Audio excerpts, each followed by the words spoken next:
Hey there, welcome. Tonight, we're uncovering why Valhalla was basically one giant sweat lodge. Imagine endless warriors crammed together, drinking mead, fighting, and sweating through their armor like it's a Viking sauna. Before we settle in, let me know in the comments what small, strange thing helps you fall asleep. Now, get comfortable, and let's begin. You awaken flat on your back, your nose full of iron and pine pitch, and your last memory is of a sword entering your midsection at an angle that doctors would call unfavorable. The wind here smells different, cleaner somehow, brisk, with the sort of chill that makes you feel alive, which is ironic, given the whole being dead thing. And just as you sit up, blinking away what might be battlefield grit or celestial dust, a towering figure in a feathered helmet claps you on the back and grins. "Welcome to Valhalla," he booms, as if you've just walked into a tavern and not eternity. His breath smells faintly of roasted boar and some aggressively herbal mouthwash. You stand, wobbling slightly. The ground beneath your feet is stone, but oddly warm. In the distance, towering gates made of spears open into a golden hall that blazes not with firelight, but with heat, moist heat, the kind that curls your hair and fogs your vision. You expected grandeur, sure, eternal feasts, endless mead, but you did not anticipate humidity. "Is it always this steamy?" you ask. The man laughs, deep and gravelly.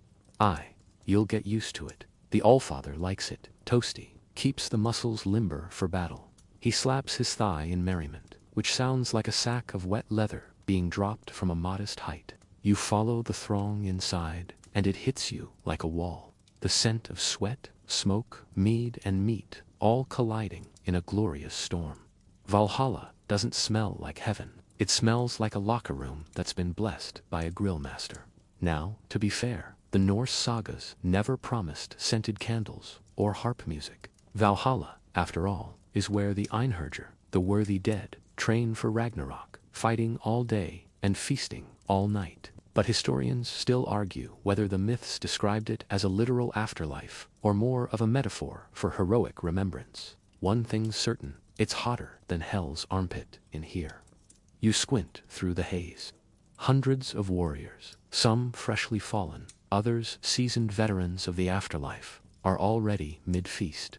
Roast boars sizzle on spits the length of small boats. Huge flagons of mead clink in toasts. But every face glows with sweat, not the gentle sheen of polite summer perspiration. No, this is full-body, battle-grade sweating. And no one seems even remotely embarrassed about it. A massive boar Sarimner, you're told, is carved and served again and again. He regenerates nightly, a miracle of divine protein.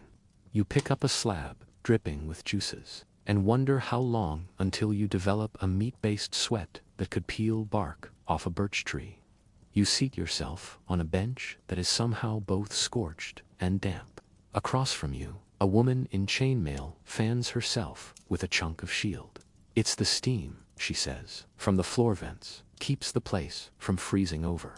You glance downward. Sure enough, warm mist escapes from gaps between the floor stones. "So, it's heated?" you ask. She snorts. "This is Valhalla. It's not heated, it breathes." That's when you hear it. Not just the crackle of fire or the din of shouting, but the low, steady hiss of steam rising from the bones of the building itself. It's not a hall, it's a living sauna. You half expect a rune-covered towel rack to emerge from the wall. Mainstream scholars agree Valhalla was imagined as the pinnacle of honor and revelry, but fringe theories claim it functioned more like a metaphysical gym, a place to condition the soul as much as the sinew. And here you are, wrapped in fog, cheeks flushed, pores wide open. You lean back, trying not to slide off the slightly slick bench, and take it all in. Your skin prickles, your armor sticks, your scalp itches, and yet there's something deeply comforting about it. Maybe it's the camaraderie, maybe it's the mead, maybe it's the fact that death, apparently, comes with unlimited spa access. A Valkyrie walks by, offering what looks like a bundle of birch twigs tied with red thread. "For when you get pruny," she says, without explanation. You take it, because that seems safest. And just like that, you realize this isn't just a hall of warriors. This is a post-mortem sweat lodge, a place to purge the earthly rot and emerge, gleaming and steamy, for battle. Not with swords, but with ladles, with roasted meat, with aggressive hydration. You reach for your mead again, ignoring the rivulet of condensation racing down your temple. Welcome to Valhalla. May your sauna be eternal. You wake from what might be a mead-induced nap, only to discover that the ceiling of Valhalla, yes, the famous, shining, golden ceiling, is not just gleaming, it's weeping.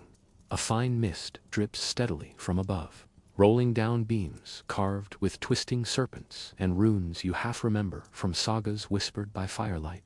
The droplets land on your face with a surprisingly warm splat. You blink, sit up, and quickly realize that everyone around you is drenched. Not just with effort, not just with drink, but with the kind of damp that says, you've been inside a slow cooker for several hours. You wipe your brow with a scrap of your tunic. It's immediately soaked. Is the roof leaking?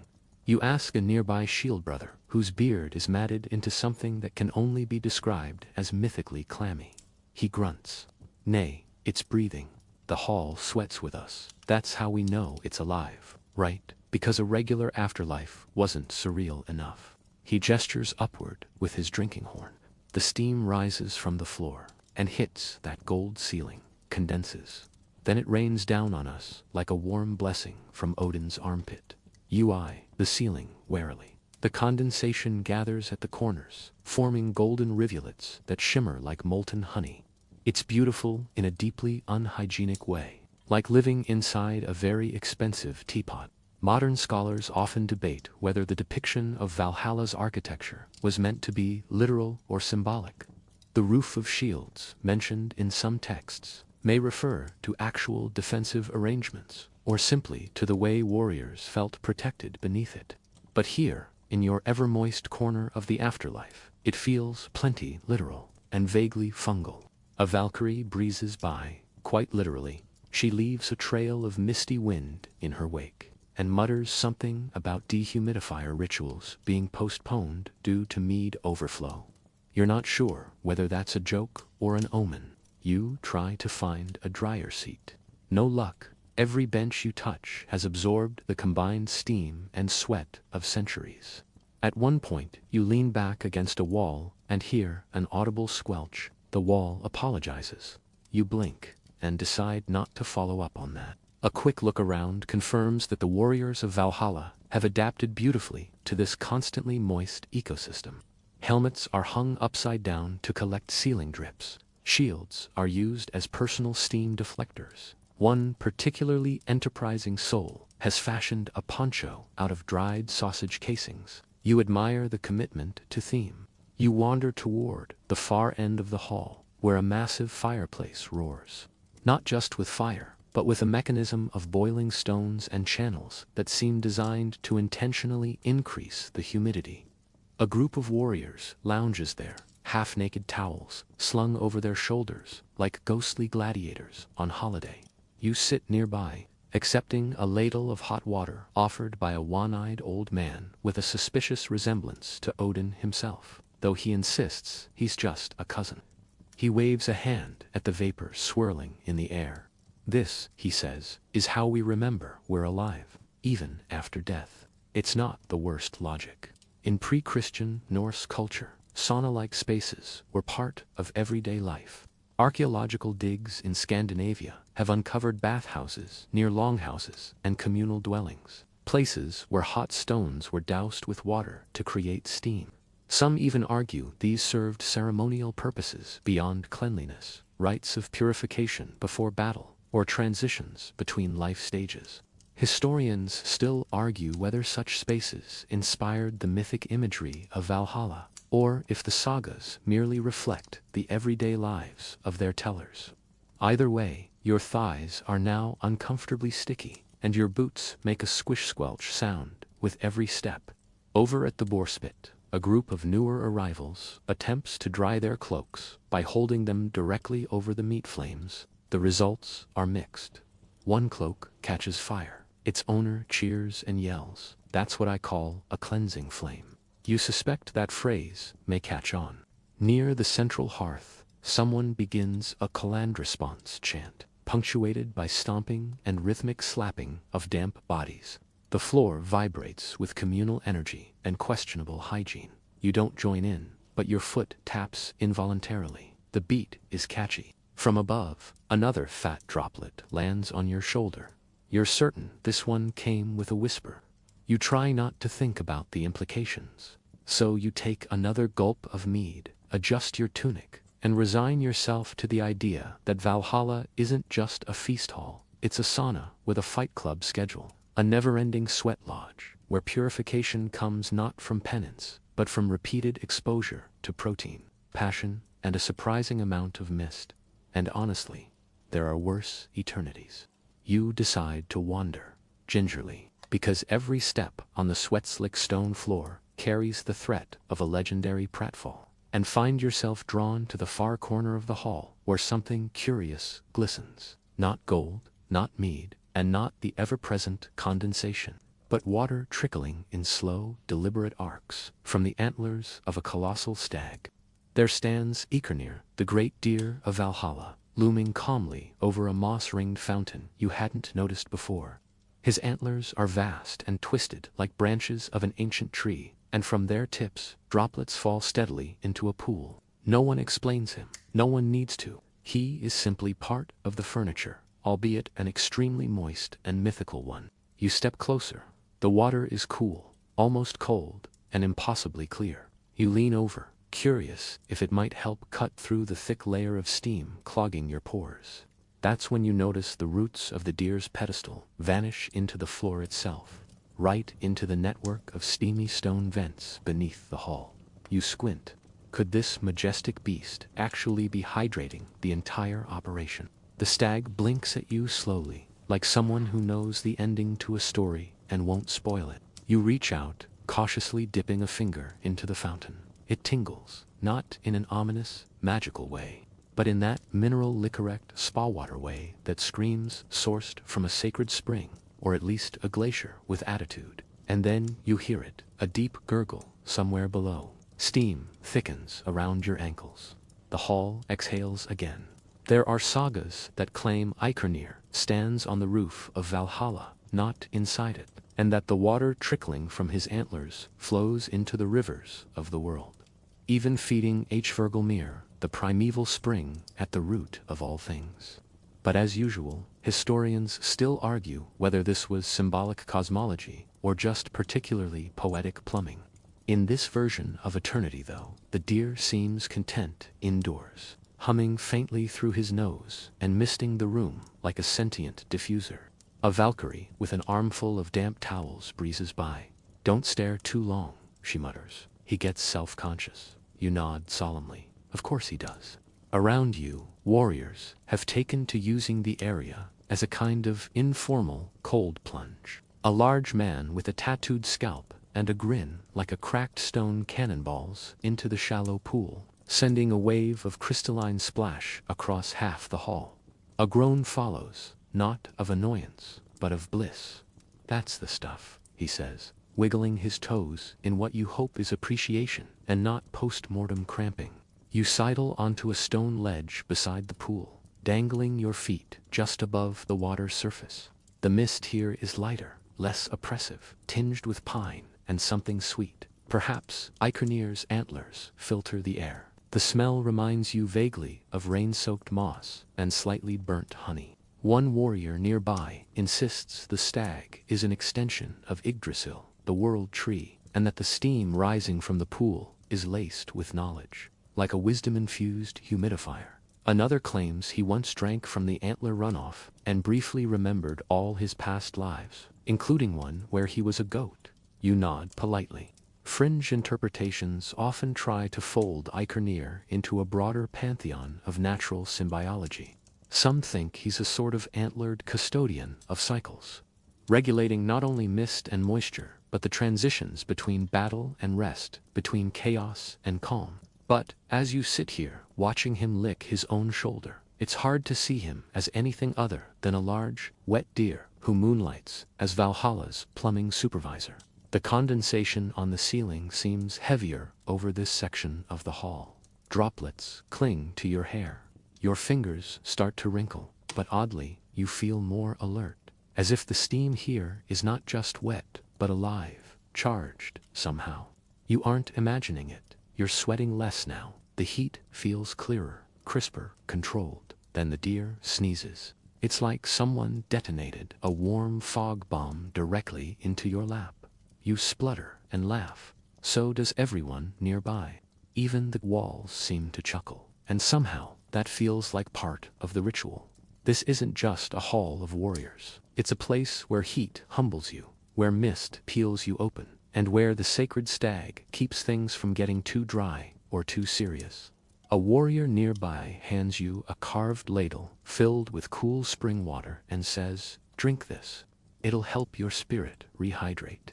You accept it, half expecting your soul to glow or your teeth to vibrate. Instead, it just tastes good, cold, and clear, like glacier tears, blessed by a deer with impeccable timing. You lean back, close your eyes, and let the sounds of dripping antlers and distant feast songs lull you into a state of soggy peace. You're not sure if you're meant to learn something here, or just marinate like the rest of the glorified leftovers. But one thing's becoming clear. In Valhalla, even the plumbing has a myth.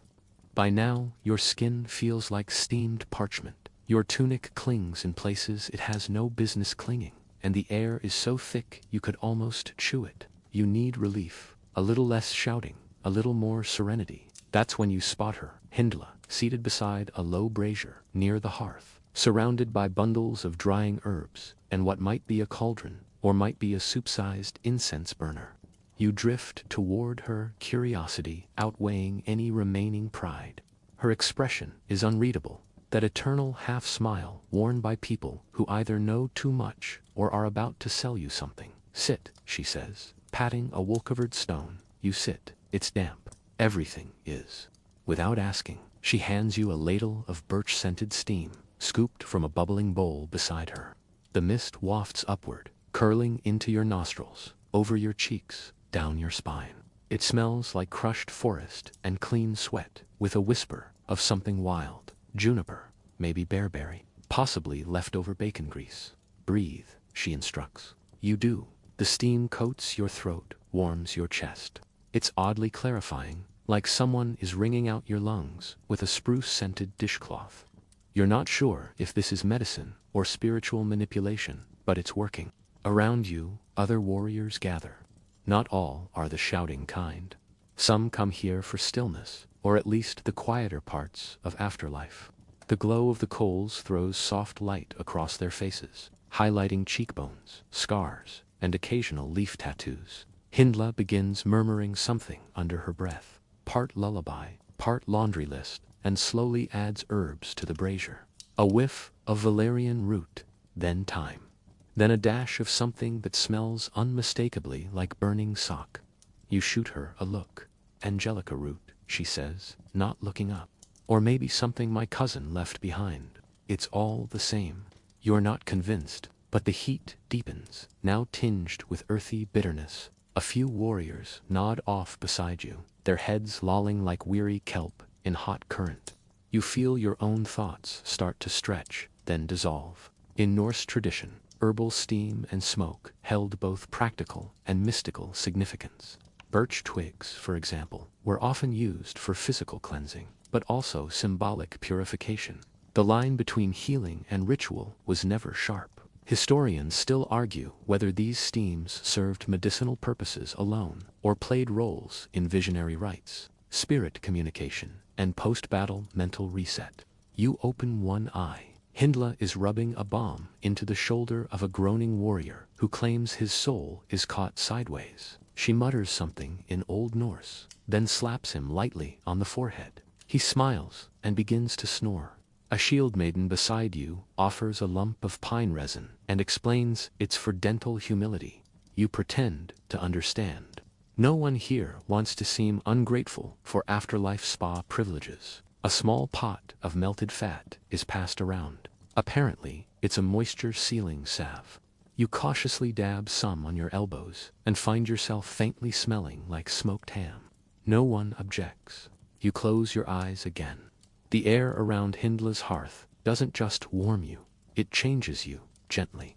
Thoughts feel softer here, time slows. Even your sweat seems more deliberate, as if each droplet is participating in some ancient cleansing rite. You're not just marinating anymore, you're steeping. Of course, the piece is short. From somewhere in the mist comes a crash, followed by laughter, followed by the unmistakable sound of someone trying to put out a small fire with a drinking horn. Hyndla sighs. That'll be Loki, she mutters. You open your eyes in time to see an upturned bowl skidding across the floor, trailing a smoking clump of what looks like fireweed and nettle. Did someone spike the lily again? One of the warriors groans. Yes, someone did. Still, the scent that follows is unexpectedly pleasant, sharp, peppery, with a strange sweetness that tickles the memory. Someone calls it berserker incense. Others call it a war crime. Either way, you're now fully awake again, pores singing, nostrils flared like a startled elk. One fringe theory, dismissed by most scholars, embraced by exactly one eccentric Swede with 3 PhDs, holds that herbal steam ceremonies in Norse culture were methods of psychological recalibration after traumatic experiences, not unlike modern trauma therapy, only with fewer boundaries and significantly more goats. Back at Hyndla's circle, things settle again. She waves the smoke away with a carved fan shaped like a raven's wing and ladles fresh water over the stones. The hiss is long and low, like the hall itself is exhaling.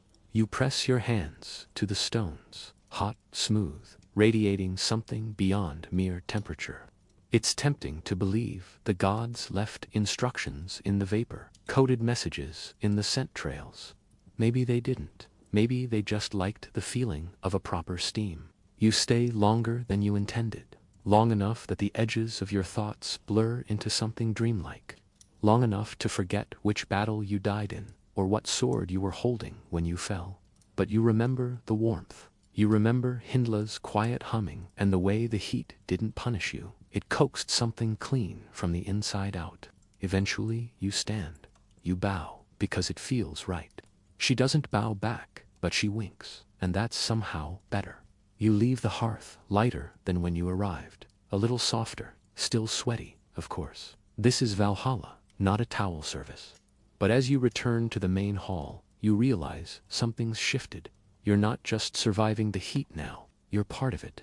You don't so much walk as waft back toward the main chamber, mist curling at your ankles like lazy housecats. The floor is tacky underfoot, somewhere between old beer spill and eternal condensation. And you're just beginning to feel like a nicely basted roast when something sizzles nearby. A crackle, a flash, then the unmistakable sound of someone shouting. It's supposed to do that. You follow the noise, of course, because curiosity hasn't killed you yet. Technically speaking, you're already past that. And there he is, Loki. You don't need to be introduced. The hall bends slightly around him, the way air bends around a bonfire.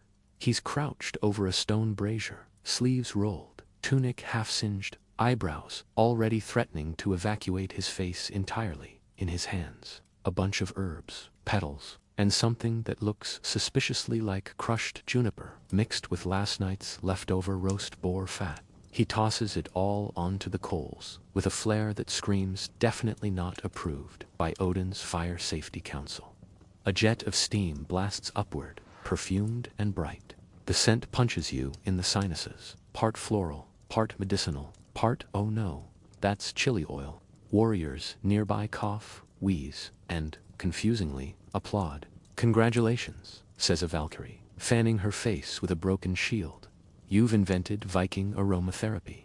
Loki bows deeply, almost slipping on the wet floor. It's called Lily with Attitude, he declares. You're welcome. And just like that, you're part of the audience. He adds fireweed, an actual Norse herb with long-standing uses in traditional medicine. And the scent turns heady and sharp, like peppermint tea left too long in the sun. Someone throws in wild fennel, Someone else adds dried fish scales for depth. You start to wonder if this is how potpourri was born. In real history, loyally refers to the sacred steam produced by pouring water on hot sauna stones, an idea far older than modern spas. Many cultures viewed steam not just as cleansing, but as alive. In Finland, for instance, loyally was believed to have a spirit of its own. So it's not entirely outlandish that Loki's treating this like performance art/minor. Scholars still argue whether early Norse rituals included structured aromatherapy, or if warriors just liked chucking things on fire to see what happened. Either way, it's getting spicy in here. Loki begins a chant, nonsense words, probably, and spins slowly with a ladle in one hand and a bundle of smoldering heather in the other. Open your pores, he intones. Let the toxins flee your bones. Feel your ancestors in your sweat. One warrior shouts back, I think I just smelled my grandmother. Another falls over laughing. A third leans forward, completely serious. No, wait, I think I did. You're not sure if you're in a health ceremony or a very steamy cult meeting, but your pores are tingling. And maybe, just maybe, there's something to this. The laughter, the sweat, the absurdity. It's a purge of a different sort than someone adds dried mushrooms. Loki freezes, the air shifts, the steam blooms, you see colors.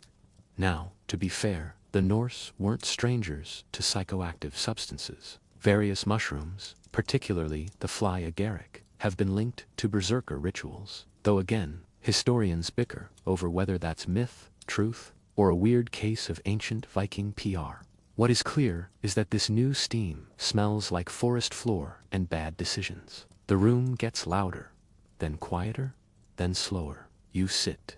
A warrior beside you begins humming in D minor. Another is trying to explain Valhalla's HVAC system using a fish skeleton and some wet string. Loki, delighted, flings his ladle into the brazier and declares the steam an emotional truth serum. You wipe your brow, it comes away glittering. You hope that's just condensation. Someone begins a poem. Someone else starts weeping into their elbow. You feel refreshed. No, that's not quite right. You feel undone. Like you've just had your emotional wallpaper steam stripped by a mischievous god with a flair for drama. And honestly, it's not the worst. Loki sits beside you, legs crossed, face shiny with sweat. The trick, he says quietly, is to confuse the body so the soul stops pretending it's fine. You nod, because what else is there to do? Eventually, the heat eases, the steam fades, the scents drift upward into the beams, where ravens roost with mild expressions of judgment. The floor is slick with dew and secrets. Someone snores into a helmet. Someone else is fanning themselves with a deer antler and swearing off mushrooms for eternity. You rise, a little unsteady. Your skin hums. Your mind feels rinsed and hung to dry on a divine clothesline. Whatever just happened wasn't in the Edis, but you suspect it should have been. And as you walk away, Loki calls after you. Next time, bring onions. We'll do a soup cleanse. You wave. You will not be doing that. But part of you, the soggy, slightly sparkly, newly exfoliated part, already misses the smell of burning nonsense. It's sometime between your 5th and 7th mead horn of the afterlife. Who's counting, really? When you realize your insides are sloshing, your skin is sizzling, and your soul is beginning to feel like a damp dish rag left in the sun. Welcome to the eternal hydration challenge of Valhalla. The hall is roaring again, of course. The boar, that same tireless beast slaughtered and resurrected every day, sizzles over open flame, its scent hanging in the air like the world's most aggressive smoke signal. You shuffle forward, bowl in hand, and get a generous helping of roast, juices dripping, crisp skin crackling. Then the mead horn is thrust into your free hand with a familiar shout. You clink, you drink, you sweat. They called it Sumbul, a ceremonial feast that included boasting, gift-giving, and toasts to gods, kings, and occasionally your own heroic biceps. It wasn't just eating, it was an act of cultural reinforcement with a side of gout. Here, though it's turned up to 11, you sit shoulder to shoulder with warriors who died 1,000 years apart, each one red-cheeked, glazed with perspiration, and convinced they can still best you in an axe-throwing contest. Even the benches feel warmer now, soaked through with generations of celebratory body heat and, let's be honest, sweat runoff. You try to pace yourself. You really do. But the mead's enchantment is a trickster, sweet on the tongue, smooth in the throat, and secretly infinite. It fills itself. It forgives you. It makes you brave enough to recount your worst battle story, as if you personally wrestled Jormungandr and won, and it makes you sweat profusely. One warrior beside you has removed his tunic entirely and is fanning his chest with a shield.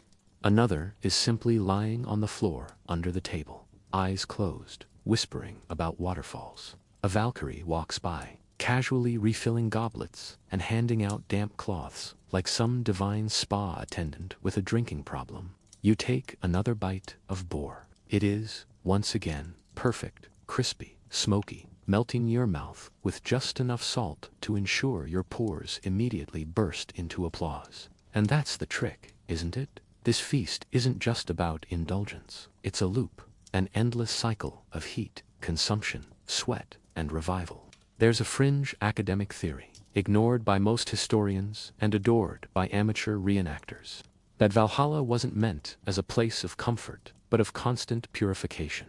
That the combination of high heat, daily combat, and saturated fats created a kind of metaphysical pressure cooker, a sauna, a divine meat cleanse. It would explain the architecture, the diet, and the scent.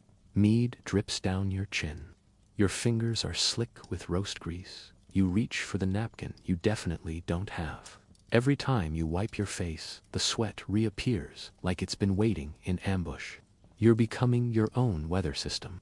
The conversation around you swings from heroic sagas to philosophical ponderings like, do you think Odin regrets the raven aesthetic? And if we're technically dead, do calories count? Someone nearby is arguing, loudly, that mead is hydrating if you believe hard enough. Historians still argue whether daily drinking in the sagas reflected actual Viking practice or literary embellishment. After all, Icelandic law codes warned against drunkenness, and ale shortages were very real. But in Valhalla, shortages are a myth. The horn is always full, the boar always roasts, and you always sweat through your fourth layer of linen by sundown. A warrior named Bjorn challenges you to a drinking race. You lose or win, it's unclear, but now you're sitting in a puddle that may be yours, blinking slowly, trying to remember what kidneys do, and yet you feel strangely good. Warm, yes, swollen maybe, but there's a clarity in it, too. Like your body is wringing out the remnants of mortal stress, one mead-slicked pour at a time. You start to wonder if this is why no one ever leaves Valhalla. Not just the honor, not just the boar, but the brutal, joyful, absurd honesty of sweating, feasting, and shouting into eternity.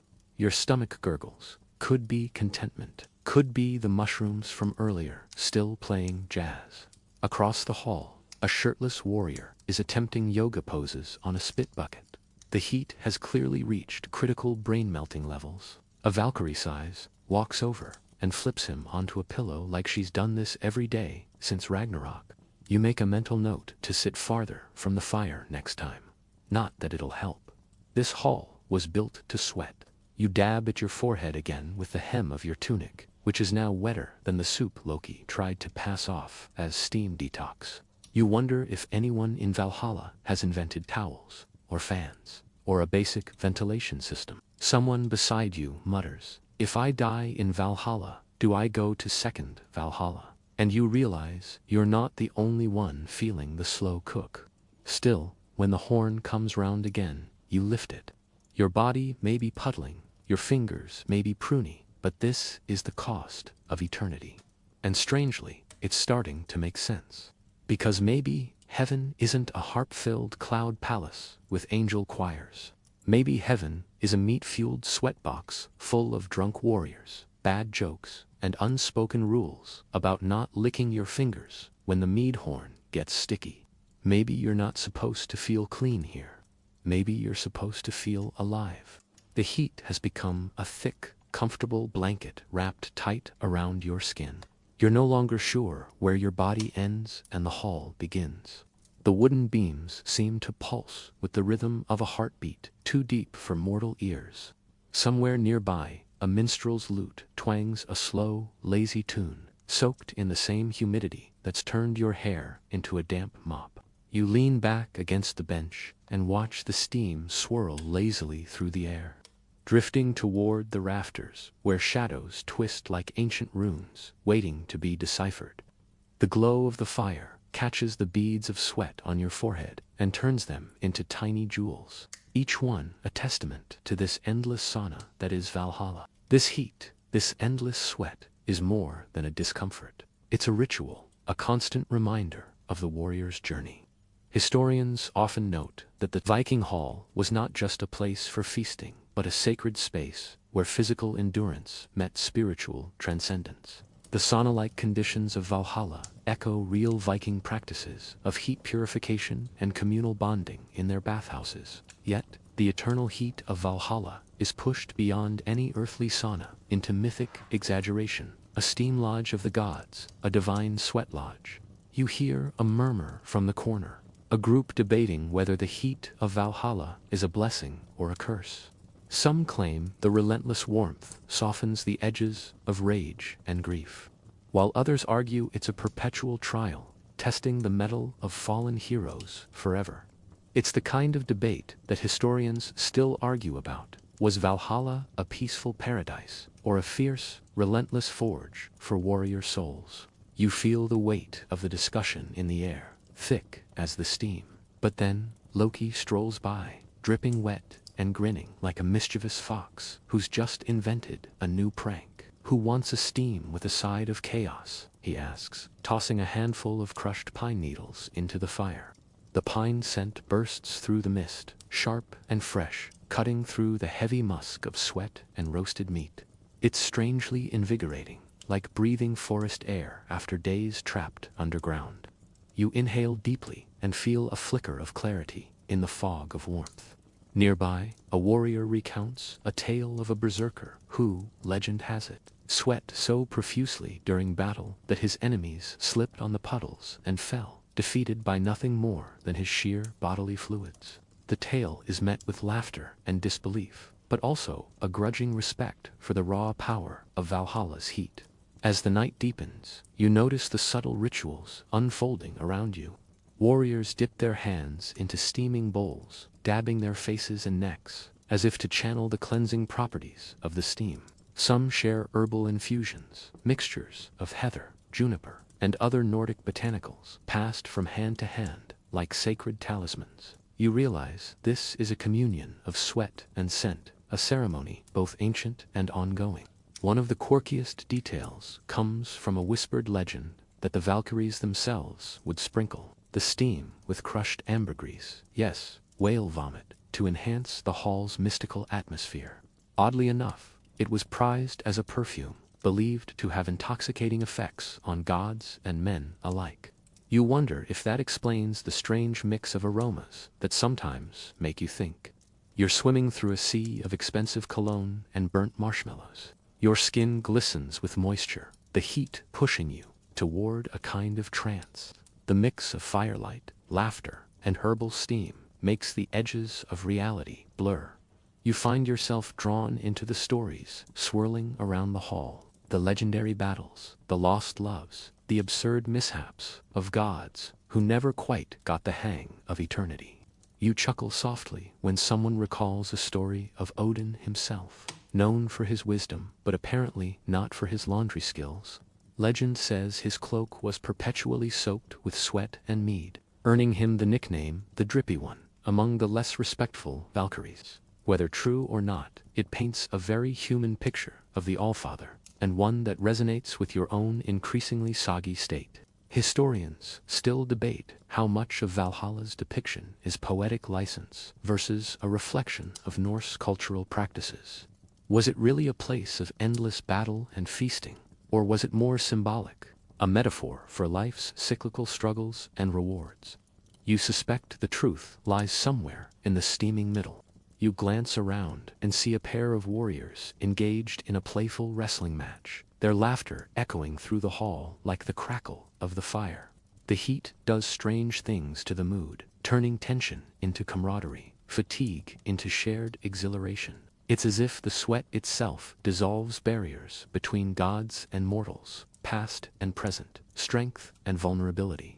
You take a slow breath, feeling the warm air fill your lungs. Outside, the northern lights flicker faintly, ghostly curtains waving in the dark sky. Inside, the hall pulses with life and legend, a sanctuary of steam and story where you are both witness and participant. This is Valhalla as you have never quite imagined it. Not a cold, gleaming hall of gold and stone, but a living, breathing sweat lodge of myth and memory. A place where every drop of sweat is a hymn, every sigh a saga, and every shared breath a bond forged in fire. And here you are, part of it all, soaked to the skin and smiling into the eternal heat. The air feels heavier now, thick with a blend of smoke, sweat, and something undeniably ancient. You settle back into your spot, feeling the warmth wrap around you like a woolen blanket, knitted by generations of weather-beaten hands. It's not just the heat anymore. It's a presence, like the hall itself is breathing along with you, alive and watching. As you glance around, you notice that the flames are lower now, flickering orange embers, casting long, soft shadows. The warriors, once raucous and loud, are quieter, some lost in thought, others nodding off mid-story. It's a lull, the pause between battles and feasts. A rare moment when Valhalla feels almost like a home rather than an endless party. You catch sight of a small pile of bones by the hearth, remnants of the eternal boar's feast.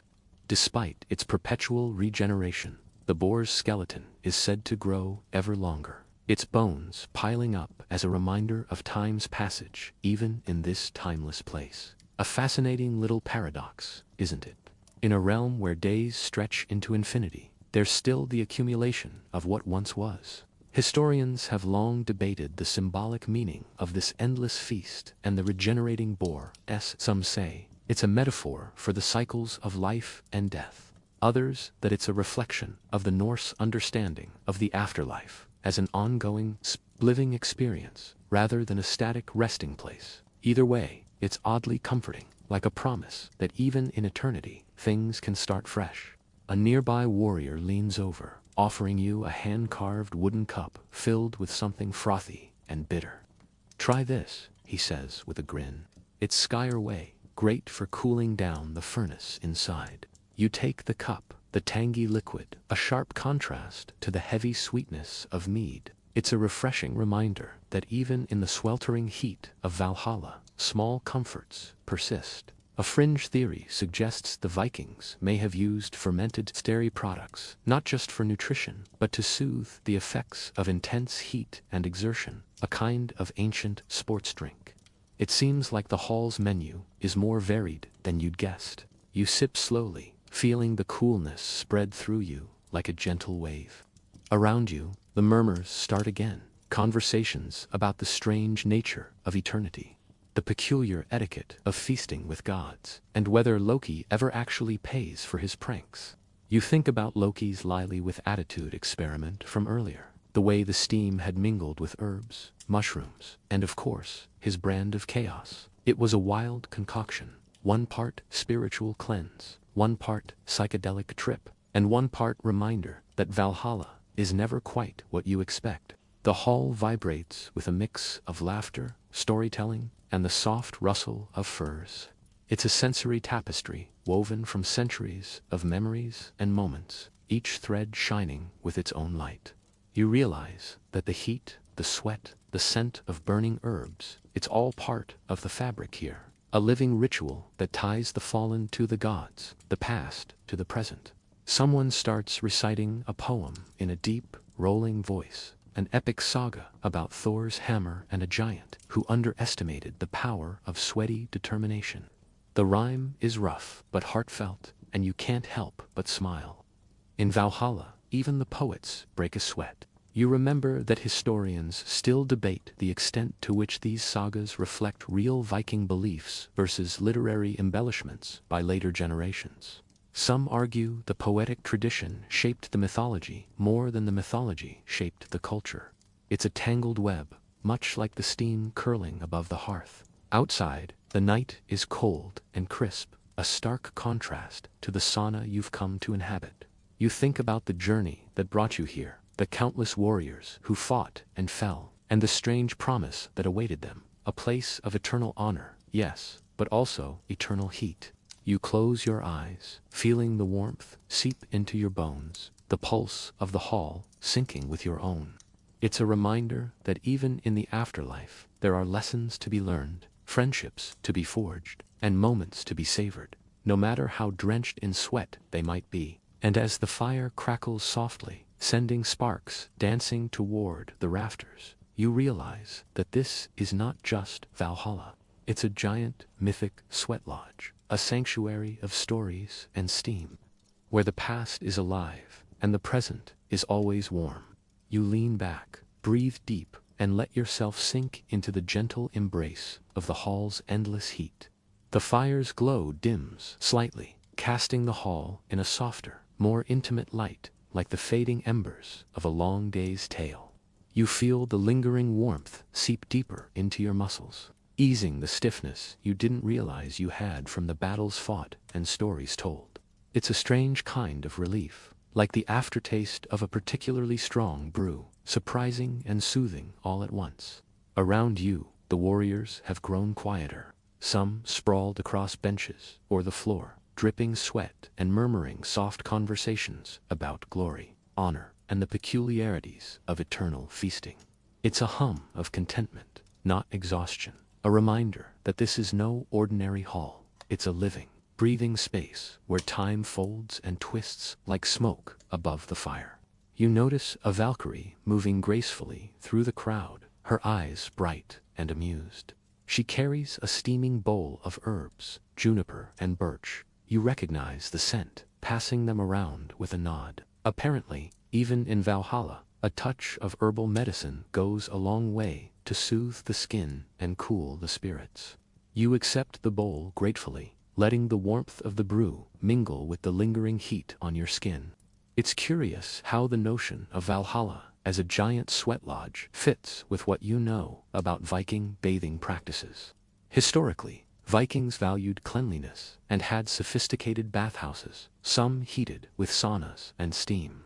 This connection between physical purification and spiritual readiness might be more than coincidence. Still, historians debate whether Valhalla's mythic heat is symbolic or literal, a question that keeps scholars as heated as the hall itself. You take a slow sip of the herbal infusion, its bittersweet temps cutting through the mead's sweetness like a fresh breeze through a stuffy room. It's a small but welcome reprieve, a moment of calm in a space built on endurance and celebration. Nearby, a group of warriors are quietly arguing over whether the heat makes the endless battles easier or simply more exhausting. Faster heartbeat, quicker reflexes, one claims, or just quicker dehydration, another counters, wiping his brow with a grizzled sleeve. The debate reminds you of modern athletes discussing the pros and cons of training in hot climates. Only these athletes are immortal, and their gym is a mythic hall soaked in sweat and history.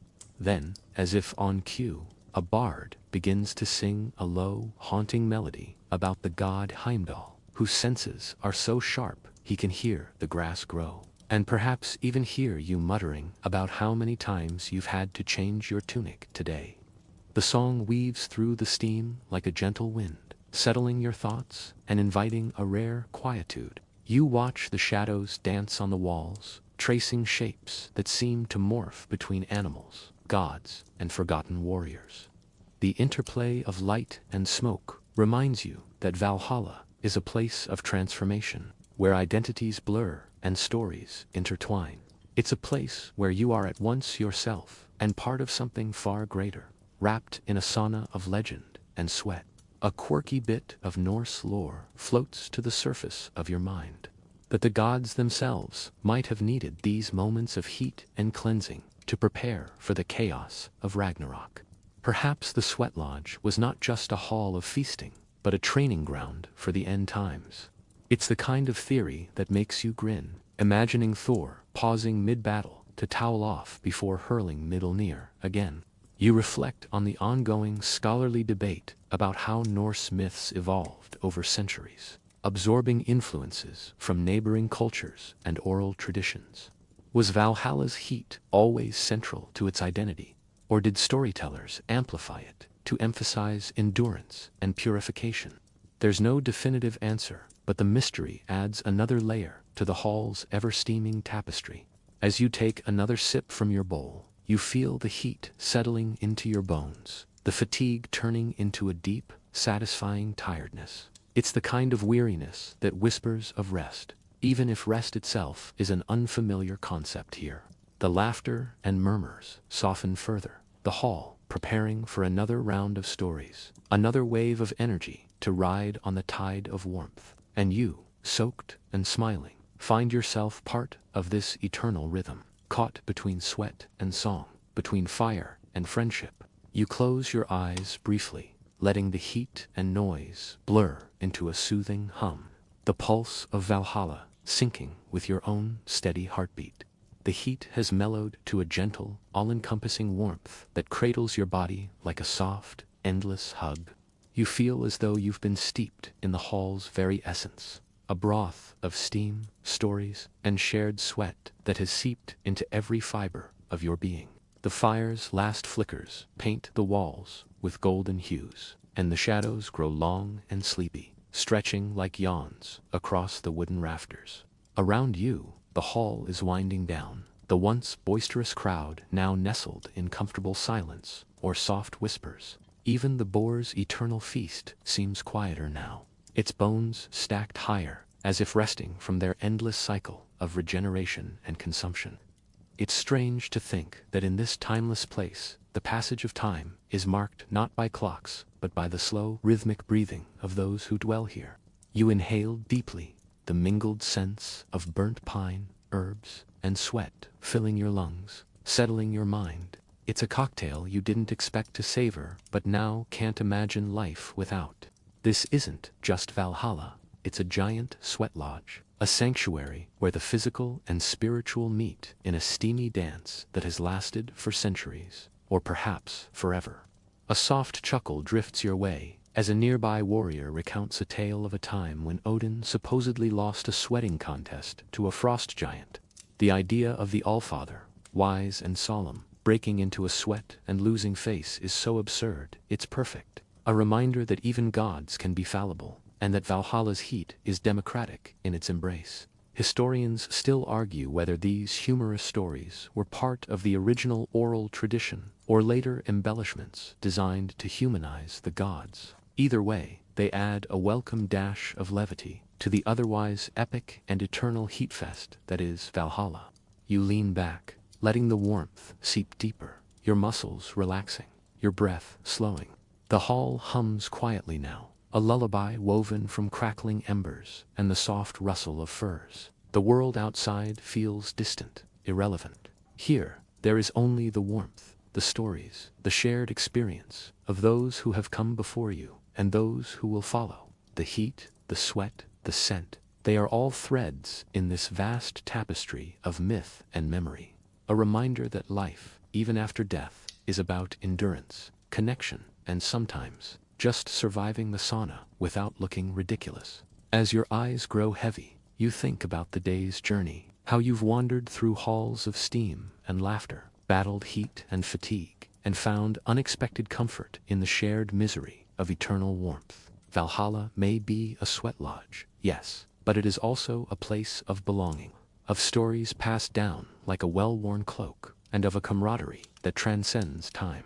You take one last deep breath, feeling the gentle pulse of the hall sensing with your own slowing heartbeat. The heat fades to a soft glow, like a memory melting into sleep. Your eyelids flutter closed, and you drift, wrapped in warmth and whispered tales, into a restful, dreamless night. The heat softens, the stories fade like embers, and you rest, safe in the steady, steaming heart of Valhalla. Let the warmth hold you gently now, a lullaby whispered through the ages.